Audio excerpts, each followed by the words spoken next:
At least ngayong araw ay nakaligtas tayo sa pag-uulam ng manok. Tanghalian na naman nga dito sa Saudi Arabia at nag-iisip na naman tayo kung ano naman baga ang ating iuulam. Ay wala na namang pagpipilian at puro manok lang ang nandini. Ay sa isip-isip ko'y manok na naman, ay baka naman tayo ay magkabuni na. Kaya nga ako'y napaisip at napatingin niya ako sa aking puno ng mga malunggay. Ay mukhang pwede na nating gulayin na ring ating bunga ng mga malunggay. Kaya nga agad-agad natin niyang pinanguha. Pwede na re, tamang-tama at hindi pa kagulangan kahit hindi na natin ito balatan. At ang gagawin nating luto dyan ay kinamatisan. Lalagyan lang natin yan ng Maggi Cubes ay talo-talo na iyan. Ito mga lods, may mga nakuha na tayo, ating gugulayin. At meron pa dito, ayan, ang daming bunga ng ating mga malunggay. Talagang pag may tananim ay mayroong aanihin.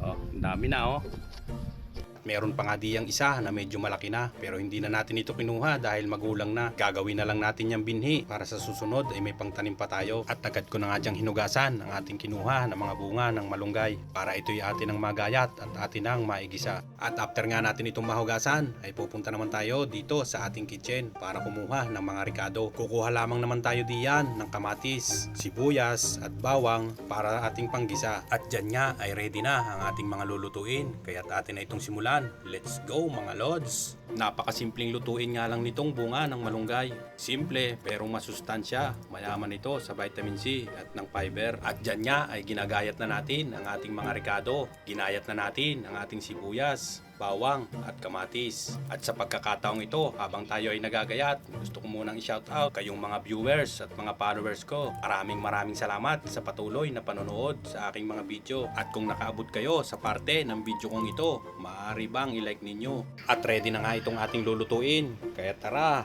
isa lang na natin ito. Agad nga tayo naggisa ng bawang at isinunod na rin natin agad ang sibuyas. At after ng umamoy ang ating bawang at sibuyas, ay isinunod na rin natin ang kamatis. At habang ginigisa na natin ito, ay nilagyan na rin natin ito ng Maggi Cubes para magsisilbing pampalasa sa ating gulay. Nilagyan ko na rin pala yan ng konting asin, betchin at paminta, hindi ko na lamang nakuhanan. At makalipas nga ang ilang minuto ng pagpapakulo ay eto na, ready na ang ating masustansya at simpleng ulam. At least ngayong araw ay nakaligtas tayo sa pag-uulam ng manok. Ay paano mga lods? Tara, kain tayo. Ayos na ang ating ulam. Ayan mga lods, ito yung ating ulam. Malunggay, kinamatisan, ginisa. At ari ang ating kanin, bahaw. At ari masarap din na rin sa bahaw mga lods. Kain mga lods.